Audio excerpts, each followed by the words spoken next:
This morning I want to present you with a very important question by asking you this. Have you been deceived by the doctrines of demons? Have you been duped into embracing the satanic lies of seducing spirits? Have you allowed the teachings of fallen angels to affect your spiritual life by altering your subconscious mind? Now, before you rush to answer this question by saying, no, not me, Bunjee, I would encourage you to first consider the content of this message so that you can examine the time that you actually spend receiving the faulty philosophies that have been introduced by fallen angels. Then, if by the end of this study you discover that you're still listening to the demonic doctrines of seducing spirits, I would simply encourage you, repent. Repent and return to the Lord by rejecting the seductive lies that are taught by the soldiers of Satan's army. Here in our study this morning, we're going to examine the satanic teachings which have been infiltrating and influencing the kids of our country for many, many years. And with this as our focus, we're going to spend our time this morning considering, first of all, the deception that is caused by the doctrines of demons. Secondly, we're going to consider the subterfuge that is caused by seducing spirits. And finally, we'll learn about the disappointment that's caused by departing disciples. Well, with this as our outline, let's open our Bibles to 1 Timothy chapter 4, where we find Paul warning Pastor Timothy about the doctrines of demons that would bring heresy into the church. As you make your way to 1 Timothy 4, I want to set the stage for our study today by helping you to understand that Paul was extremely concerned over the fact that the church would eventually be invaded and infiltrated by false teachers, which he described as ravenous wolves. He even told the leaders at Timothy's church that savage wolves would come in among them and not spare the flock. Now, here in this first pastoral letter to Timothy, Paul warned him about the doctrines of these wolves. And with this as our focus, if you would look with me there at 1 Timothy 4, I want to begin reading at verse 1. There Paul writes, "Now the Spirit expressly says that in latter times some will depart from the faith, giving heed to deceiving spirits and doctrines of demons." Now, as we begin to dig into this verse about deceiving spirits and doctrines of demons, I first want to point out that the word doctrine here in this text, it comes from a Greek word which was used to refer to the teachings and the instructions of an educator. And so Paul was basically encouraging Timothy here to be on the lookout for those teachers who would attempt to lead the believers in the church astray with teachings that were created by fallen angels, which are known as demons. With this as our focus, I think that we should take a moment to consider some of these demonic doctrines that are found in the world today. For example, the Quran. In the Quran, we're told that an angel claiming to be Gabriel met with Muhammad in the cave of Hira. We also learn in the Quran that there were 3 times that Muhammad expressed his inability to read the words that this angel was giving to him. And all 3 times when Muhammad said, "I can't read," Muhammad tells us in his own words that this angel choked him and forced him to try to read the writings. Now, I don't know if that really sounds like Gabriel. I haven't seen Gabriel in the Bible choking anyone to force them to read. But Muhammad tells us that after choking him 3 times, this angel proceeded to provide him with the doctrines of demons that we now know as the Quran. To me, that sounds like nothing more than doctrines of demons. I have to assume that a demon came to Muhammad and gave him what we now call the Quran. In similar fashion, Joseph Smith also tells us that he received the source material for the Book of Mormon from an angel named Moroni.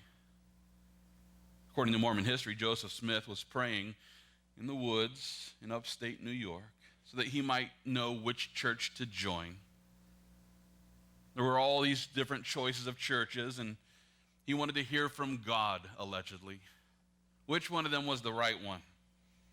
So he goes and he prays. And according to Smith, God the Father and Jesus Christ instructed him to join none of them. Then 3 years later, the angel Moroni arrived and led him to find and translate the golden plates that were eventually turned into the Book of Mormon. Listen, after spending time studying this Book of Mormon, I can assure you that it's a book that's filled with doctrines of demons. I don't doubt Joseph's story. I believe that an angel came to him, a fallen angel. And I believe that this fallen angel delivered him doctrines of demons. Another religious leader who clearly received the doctrines of demons, well, it's a man named Aleister Crowley. Crowley was actually born in England in 1875, and though his parents were Christians, Crowley rejected the doctrines of the Bible, and instead, he pursued a relationship with the devil. He turned his back on his parents' Christian faith, and he committed himself to a relationship with Satan. As a matter of fact, Crowley once said this: "I was not content to believe in a personal devil and serve him in the ordinary sense of the word. I wanted to get hold of him personally and become his chief of staff." That was the commitment of Aleister Crowley. And with this as his goal, Crowley sought to make a connection with Satan himself. Now, according to Lawrence Sutton of Hamline University, Crowley engaged in a blasphemous ritual in order to engage in this meeting. And in this ritual, Crowley actually crucified a frog. During that ceremony, Crowley declared, "Lo, Jesus of Nazareth," speaking of the frog, "how thou art taken in my snare. All my life long thou hast plagued me and affronted me. In thy name, with all other free souls in Christendom, I have been tortured in my boyhood. All delights have been forbidden unto me, and that which is owed to me they pay not in thy name." To put it more plainly, and to capture the juvenile tone of what he's saying, I want to do it to have a lot of fun, and Jesus wouldn't let me. And so I'm mad at him. Crowley then went on to declare in this ritual, and he stated over this frog that was being crucified, he says, "I therefore condemn thee, Jesus, the slave God, to be mocked and spat upon and scourged and then crucified." And then according to Sutton here, the sentence was then executed with the legs of the animal eaten to confirm the magical link between Magus and frog, which, invested with the Spirit of Jesus, now served as a willing familiar. Then the rest of the body was burned to signify the end of the old age. See, Crowley was interested in bringing in the new eon, which means new age. He was ushering in the New Age movement by crucifying this frog in the name of Jesus. Without debate, Aleister Crowley was an evil man who hated our Savior Jesus Christ with a passion. He himself even preferred to be referred to as the Great Beast 666. That's the name that he wanted for himself. It was in his pursuit of becoming the great beast of the Bible, known to us as the Antichrist, Crowley made contact with a fallen angel that he called Aiwass. And this demon named Aiwass told Crowley that he was going to become the priest of a new religion, which was not only designed to usher in this new age, but this new religion was also designed to bring an end to Christianity. He wanted to bring in a new age of drug use and sexual immorality and all kinds of wickedness. But he knew that Christianity had to come to an end in order to usher in this age. Furthermore, Crowley also began to receive the doctrines of demons from this fallen angel named Aiwass. and under the influence of this demonic entity, Crowley penned the work known now as the Book of the Law. Now, I'm fairly certain that most of you have probably never read this demonic work. I bought it years ago so I could take a look at it. But chances are no one here has read through the Book of the Law. And yet I know for certain that the majority of us here this morning have been influenced by the doctrines that are found within this satanic book. I know we all have been influenced by it. And the reason I know this is because the doctrines of demons that are found in Crowley's writings have been repeated and regurgitated by seducing spirits for many, many years. Well, this brings us to our second point, because listen, the doctrines of demons that are created to deceive us are more deceptive when they're being presented by spirits that are attempting to seduce us.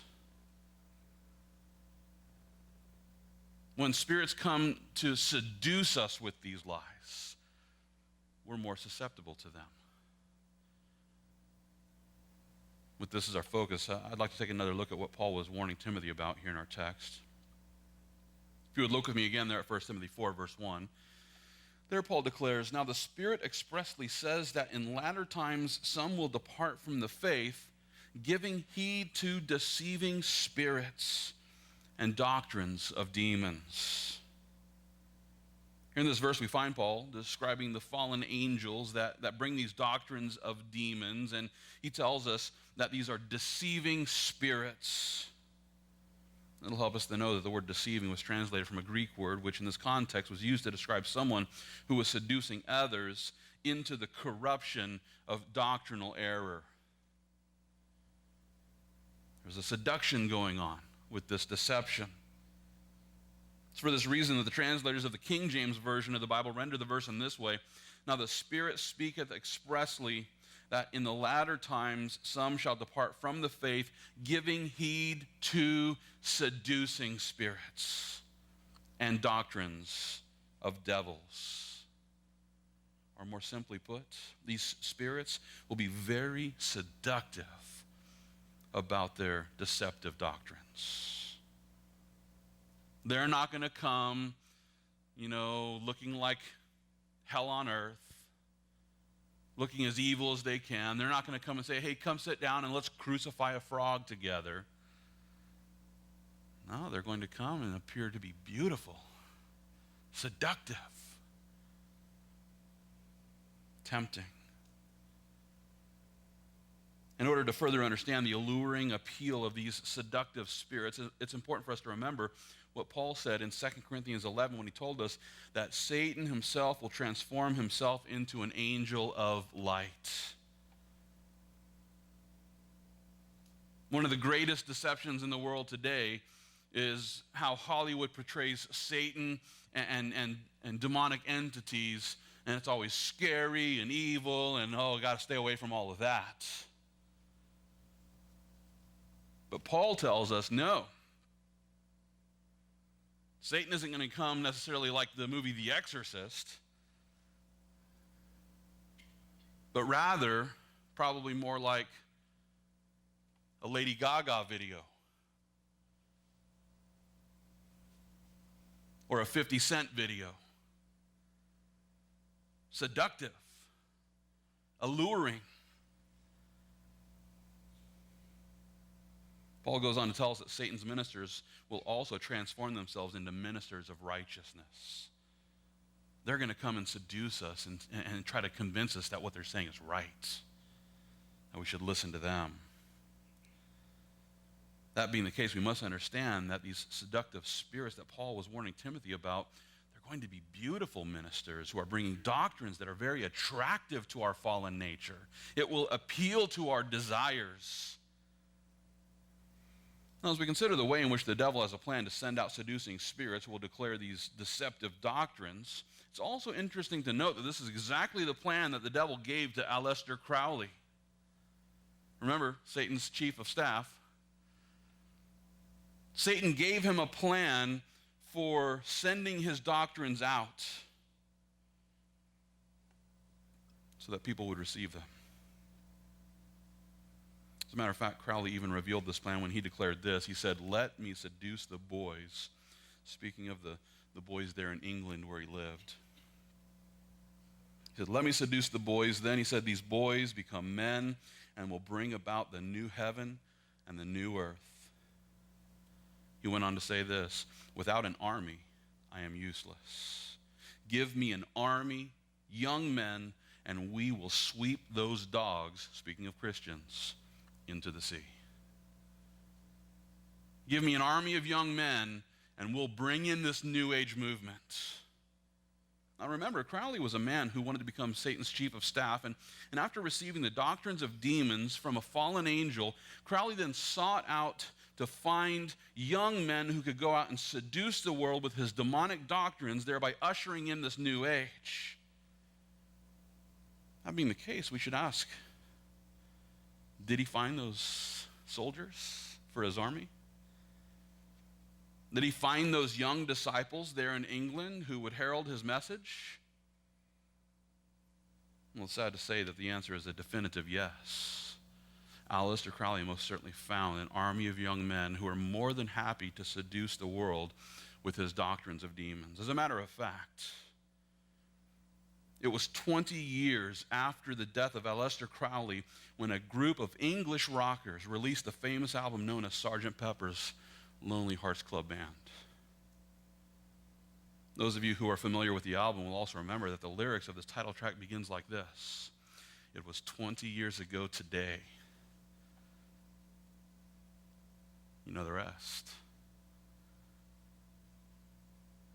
20 years after the death of Aleister Crowley, the Beatles sang, "It was 20 years ago today Sgt. Pepper taught the band to play."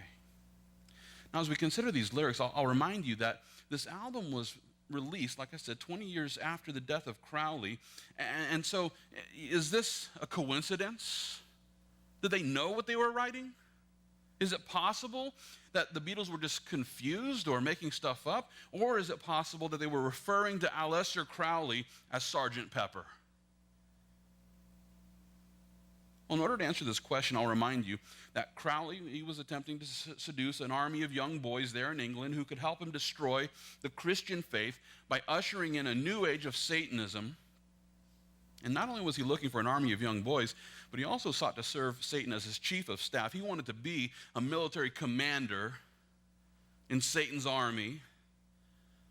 That being the case, it seems possible that Sgt. Pepper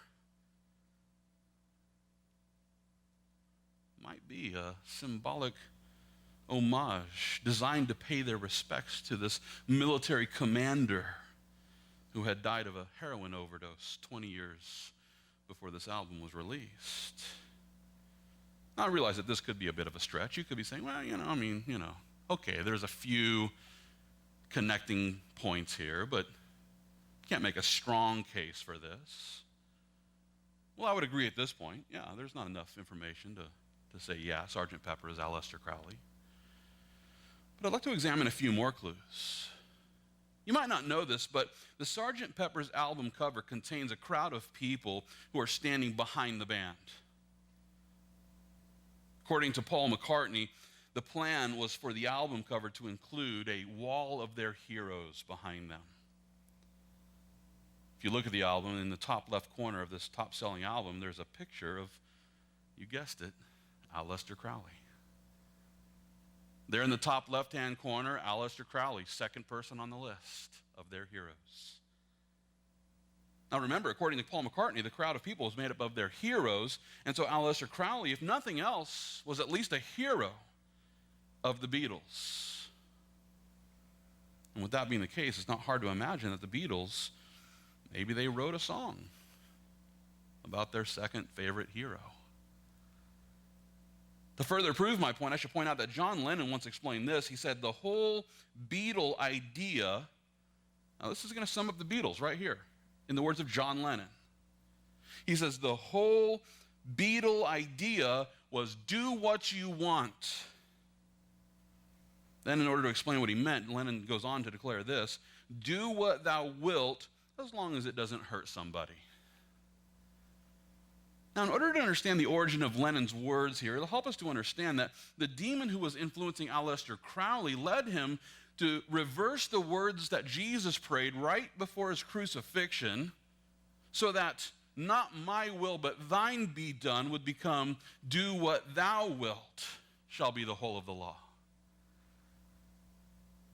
Jesus prayed, your will be done, Father. Aleister Crowley's demon led him to say, do whatever you want to do. Your will be done. And listen, that's what John Lennon was quoting. When he explained the whole idea of the Beatles, he was quoting Aleister Crowley, do what thou wilt, as long as you don't hurt anybody. And listen, not only was John Lennon promoting the doctrines of demons that were taught by Aleister Crowley, but he also shared Crowley's hatred of Jesus Christ when he told the San Francisco Chronicle that Christianity will go. It will vanish and shrink. I needn't argue about that. I am right and will be proved right. And then he went on to talk about how they were more popular than Jesus. Furthermore, in his 1965 book titled A Spaniard in the Works, Lennon portrayed Jesus Christ as a garlic-eating, stinking, little yellow, greasy, beep, fascist Catholic Spaniard.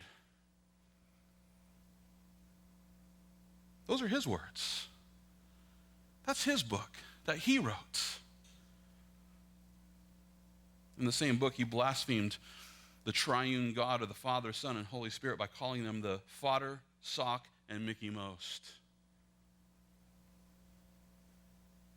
Again, his words, not mine.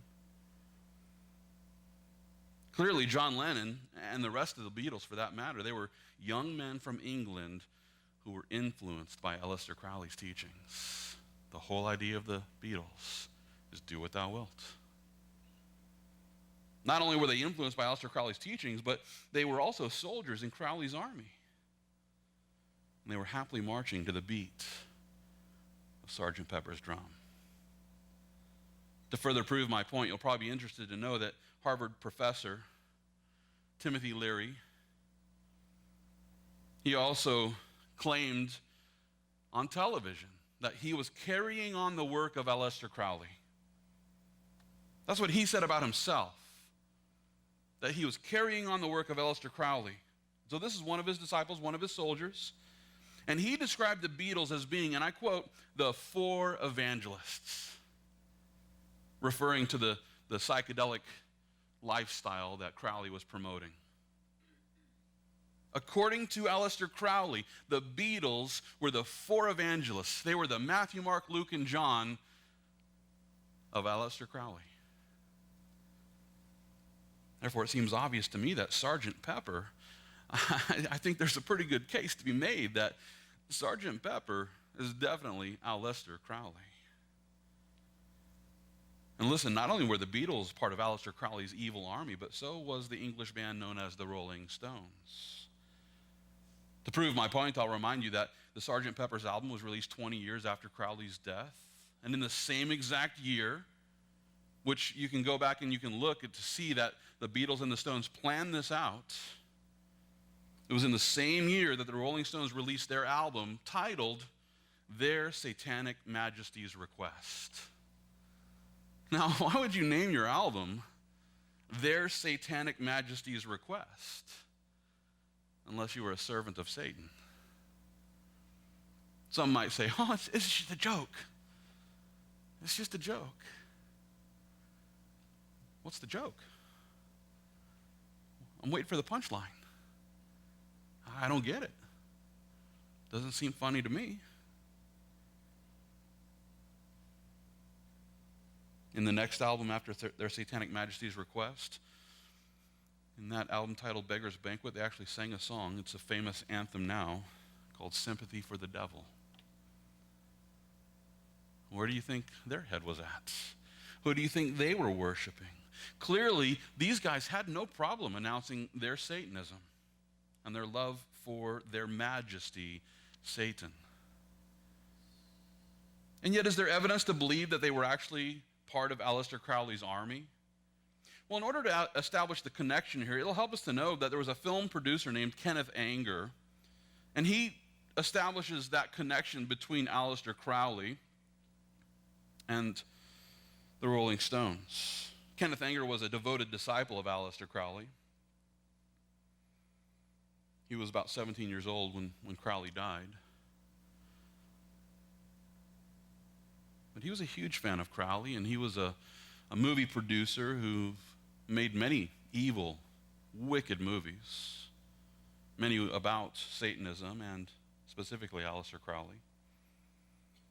According to one Rolling Stone biographer named Tony Sanchez, we learned that it was 1966, just before their Satanic Majesty's Request was released. It was 1966 when Kenneth Anger, he began to teach Mick Jagger and Keith Richard about the powers and the ideas of Aleister Crowley. And Anger looked at those two and said, "These guys get it." Mick Jagger apparently accepted these teachings wholeheartedly because he went on to compose the musical score of Kenneth Anger's film called Lucifer Rising, which was dedicated to Aleister Crowley. Mick Jagger created the score for that satanic movie. Clearly, the Beatles and the Rolling Stones were both soldiers in Crowley's satanic army. And through their music, they sought to bring his teachings into our living rooms so that we might be seduced by these demonic doctrines. Not only that, but Jim Morrison and the other members of the Doors, they're actually shown posing with the bust of Aleister Crowley on their album 13. You might have that album at home. When you get home, look at it. On the back, it's Jim Morrison and his band, and he's holding a bust of Aleister Crowley. Morrison himself claims to have met Satan, while his keyboardist goes on to tell us that, yeah, Jim was possessed. This keyboardist says, yes, he was a shaman. He wasn't a showman, he was a shaman. And he was possessed by spirits who would come out of him, and you can hear in the concerts Jim Morrison's voice just changing into all these different voices. Yeah, he was filled with seducing spirits who were using him as a vehicle to preach Crowley's satanic doctrines. Jimmy Page of Led Zeppelin not only purchased the house of Aleister Crowley, but he and the rest of the band practiced Crowley's satanic rituals live on stage. Crowley had a ritual that he would use to conjure up Satan, and it had to do with pointing a certain method and doing these certain things. And you can see Jimmy Page doing this live in their concerts. Not only that, but they also had the vinyl of their album, the runoff section of the vinyl, engraved with "Do What Thou Wilt" on Led Zeppelin 3. If you have that album at home, pull it out, take a look. Right there in the runoff section of the vinyl, engraved, you'll see "Do What Thou Wilt," Crowley's teaching. Listen, the list of musicians who have been influenced by the teachings of Aleister Crowley is massive. We don't have time to deal with it all today. And I haven't even gotten out of the 60s and the 70s yet. I'm trying to take you back to the roots of modern music to show you it began satanically. And secular musicians ever since have followed suit. How many musicians today do you believe have been influenced by the Beatles and by the Stones and by the Doors and by Jimi Hendrix, who claimed to be demon-possessed? And the list could just go on and on and on.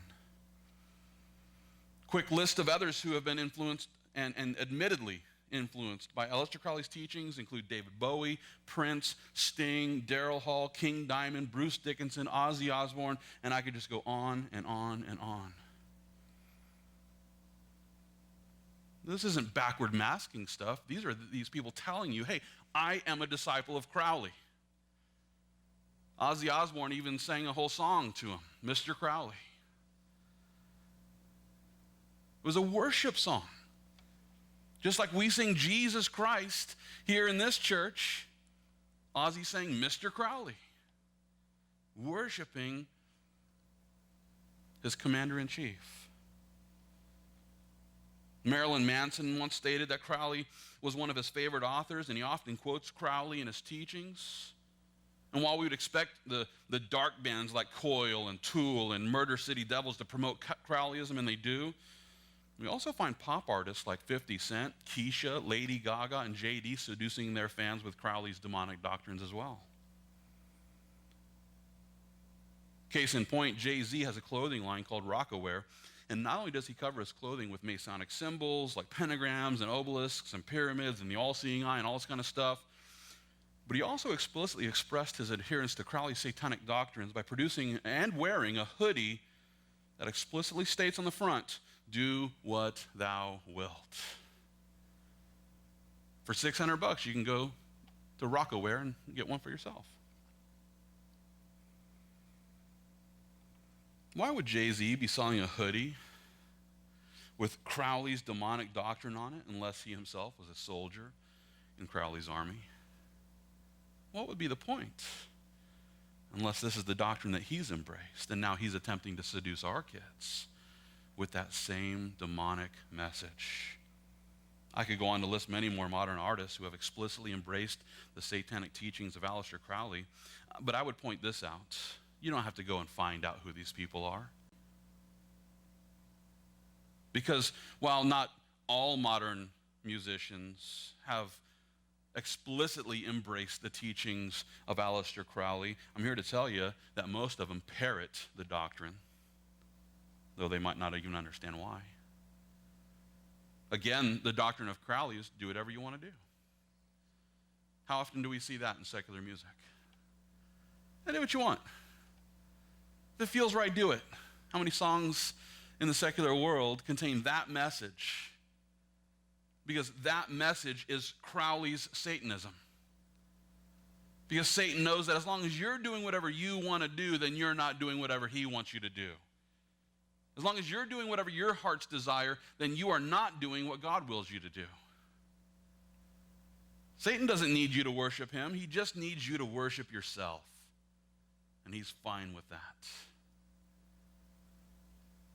Now, how much secular music in the world today, these modern stars are promoting, love Jesus with all your heart and do what he says. Let's tally the number. Let's see, 0.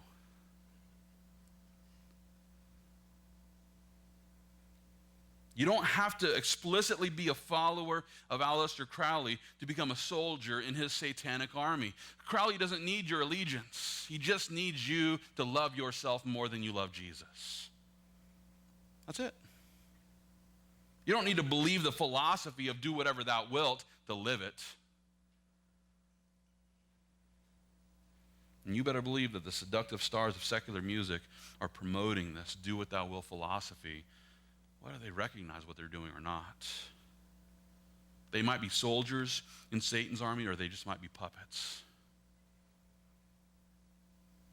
Either way, people are being seduced with this lie. And what's even worse is that many Christians have allowed themselves to be influenced by the seducing spirits behind these songs. Not only that, but many Christian parents are the ones who initially introduced their kids to the demonic doctrines of Aleister Crowley by raising them on the music that they grew up listening to. Parent, if you've got all these albums at home and your kids are listening to them and you're introducing it, you're saying, hey kid, I love you, but here's a bunch of satanic doctrines for you.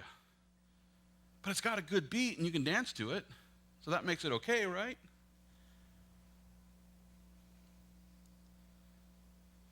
The lyrics of many of these songs might not seem evil. I mean, the Beatles sang, all you need is love. What's wrong with that? Well, what kind of love were they talking about? Because it certainly wasn't a love for Jesus Christ. The lyrics of these songs might seem innocent enough, but we must remember that the servants of Satan will oftentimes masquerade as ministers of righteousness. They'll want to masquerade as a minister of righteousness. They'll want to tell you that they're telling you about love, but they're not. Satan himself disguises himself as an angel of light. So you better believe that some of these songs are going to be la, la, la, love. Christian, listen, the devil is attempting to seduce our kids by filling their minds with these doctrines of demons. And while we would never take our kids to the church of Satan and allow them to be brainwashed by some devil worshiper, this is essentially what we're doing when we allow them to listen to those musicians who are preaching the demonic doctrines of Aleister Crowley. You might as well just take them down to the church of Satan and say, here you go. Give them back to me in a couple of hours.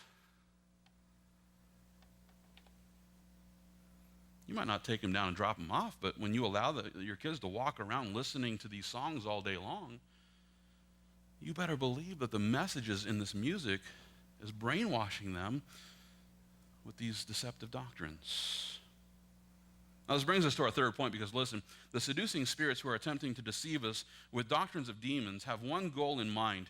They want to lead us away from the faith so that we might become departing disciples who are no longer able to guard the hearts and the minds of our children from the satanic lies of these seducing spirits. With this in mind, if you would look with me again there at 1 Timothy 4, I want to begin reading at verse 1. There Paul writes, now the Spirit expressly says that in latter times some will depart from the faith, giving heed to deceiving spirits and doctrines of demons. And it'll help us to understand that the word depart here comes from a Greek word which in this context, it refers to a person who withdraws from their faith in the Lord Jesus Christ. It refers to those who go AWOL. They desert their position within the Lord's army. When we become Christians, we are given a position within the Lord's army. And these seducing spirits who bring doctrines of demons, they want to come along and cause us to throw up the white flag and surrender so that we'll desert our position and become ineffective soldiers in the Lord's army. Now, that's interesting because remember, Crowley's goal was to gather an army of young men who would become his army, and they would usher in this satanic plan. So now imagine, there's two armies here. There's Satan's army that's fueled by Aleister Crowley and all of his cronies. And then there's the Lord's army. And there's a spiritual battle going on here. And according to Paul, here in this text, he's saying, hey, there's going to be some Christians who allow these seducing spirits to come in, infiltrate their life, infiltrate their minds, fill their minds and hearts with doctrines of demons so that they depart or go AWOL from their position in the Lord's army. They surrender. They allow themselves to be completely influenced by these doctrines. We must understand that the soldiers of Satan's army who are serving under the command of Sergeant Pepper, they're attempting to keep us from becoming good soldiers of the Lord Jesus Christ. And as I consider the state of the 21st century church, it seems obvious to me that we've all but raised the white flag of surrender because we're unwilling to turn off seductive sounds of Satan's servants. And in this state of surrender, many Christian parents have been duped into filling their children's MP3 players with the demonic worship songs that are written by Satan's soldiers. We're taking the money that the Lord has given us and we're spending it on this garbage and saying, sure, I love you, my child, but here's a MP3 full of music that's going to deceive you. I don't think that's what the Lord intended for you to do with your money.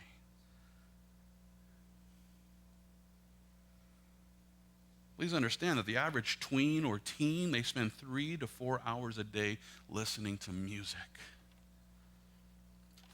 3 to 4 hours a day. Being indoctrinated by whatever teaching is in that music.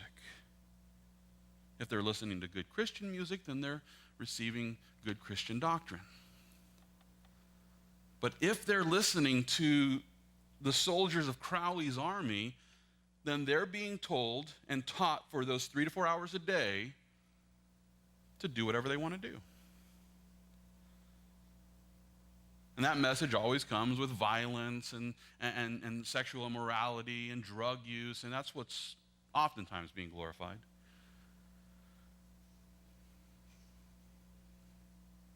In other words, our kids are spending 3 to 4 hours a day. They might spend 10 minutes reading a Bible study and then turn around and spend 3 to 4 hours a day being indoctrinated with Crowley's lie. And if they're listening to music that has been influenced by this satanic lie, then what this means is that they're spending up to a third of their day being taught by someone that you would never allow into your house to sit down and influence them face to face. Would you allow Jay-Z to come into your house and sit down with your little girl and spend 3 to 4 hours with them?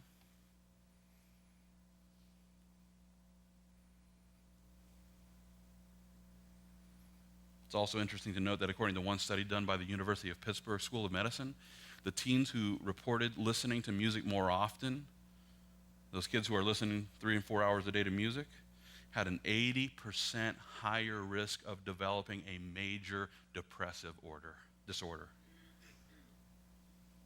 80% higher probability that your child is going to have a major depressive disorder if they spend 3 to 4 hours a day listening to all this garbage. Listen, this music is affecting our kids. And Christian parent, if you're sitting back and you're fueling the fire by spending your money on buying your kids this stuff, then you've all but surrendered to the enemy. You've taken your child and just sent them right on over to the enemy's camp and said, sure, fill their minds with all the doctrines you want to fill their minds with. You see, the music that's focused on promoting Crowley's doctrines, do what thou wilt, it not only causes depression, but it will lead your children to depart from the faith into a pursuit of sexual immorality and lust and drug abuse, and because this is what this music is promoting. And it's so easily to swallow because these people are so seductive in the way they present it. If you allow your kids to listen to this music, then don't be surprised when they go off to college and depart from the faith. They'll live under submission until they're gone. But is it any wonder why so many kids who grew up in a church depart from the faith as soon as they get out from under the roof of mom and dad? It's no surprise to me. How many of them grew up being brainwashed 3 to 4 hours a day with these lies? Now, I realize the argument that many Christians will make. I just listen to the music. I don't listen to the lyrics. You're fooling yourself. The research proves otherwise. You cannot listen to this music without receiving these lyrics burned into your brain. How can you listen to a song over and over and over and over and over and over again like we do and think that, oh, I'm not really taking in the lyrics of this song? I mean, maybe if you listen to death metal or something, nobody can understand what those guys are saying, but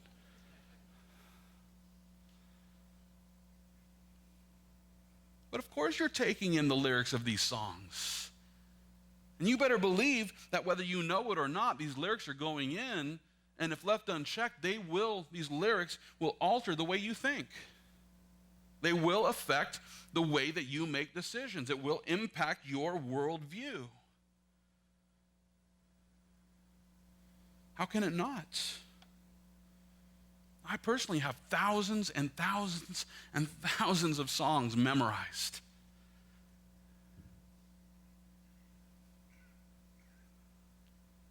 I hear a tune, I hear, a little song that I grew up with or something I've heard, and boom, there's the lyrics. I don't want that there, and yet I put it there. It's impossible to ignore the lyrics of the songs we listen to.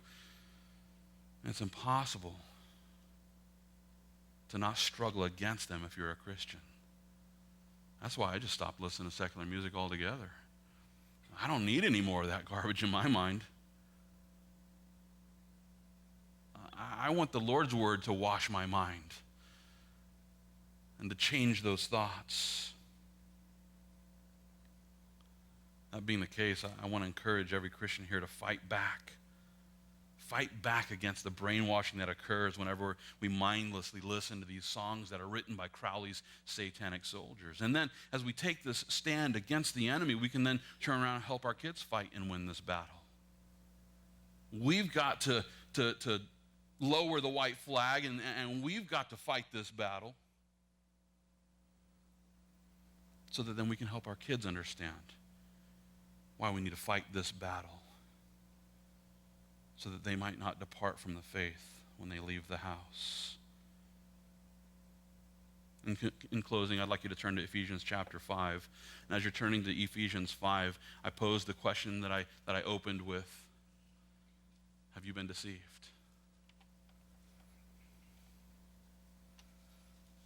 Have you allowed seducing spirits to deceive you with doctrines of demons?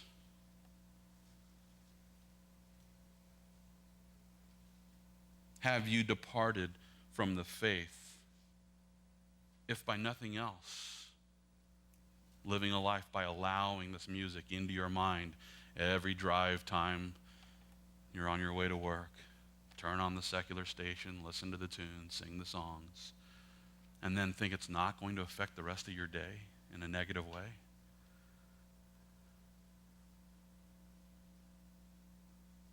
If you actually think that you can listen to the seducing spirits of Crowley's satanic army and not be affected by it, you've deceived yourself.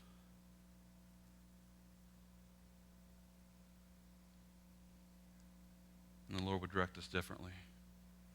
Here in Ephesians 5, you would look with me there at verse 6.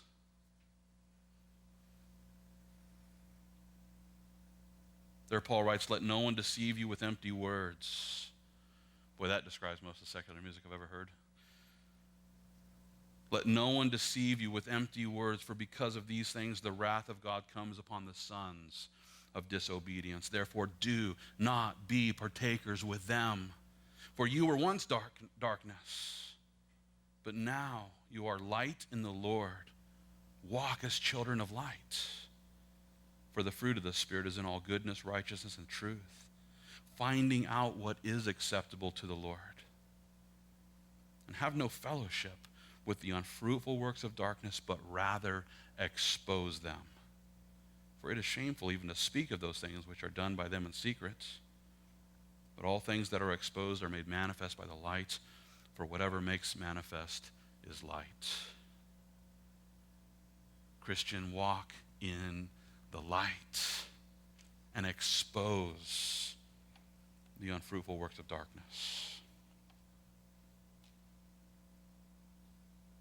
And what this means is that we have to stop singing Satan's worship songs.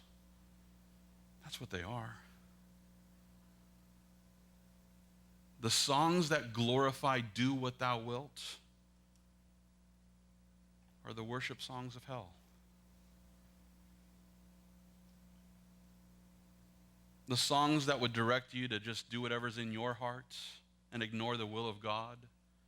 The songs that would glorify the sins that are described in the Bible, including sexual immorality and drug use and all these sorts of things.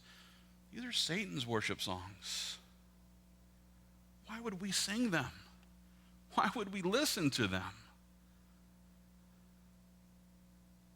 Don't walk in darkness if you're now in the light. It doesn't make sense. Why would we continue as the Lord's army to allow the enemy to attempt to brainwash us into thinking their thoughts? It doesn't make good sense. Walk in the light so that you can escape the deception of those doctrines that you've allowed to enter into your mind through all these songs that we've all listened to. Walk in the light so that we can expose this darkness, so that our kids can see it for what it is, so that they might not be deceived in the same that we were for so many years. Walk in the light so that you can worship and sing the songs that bring praise to the Lord.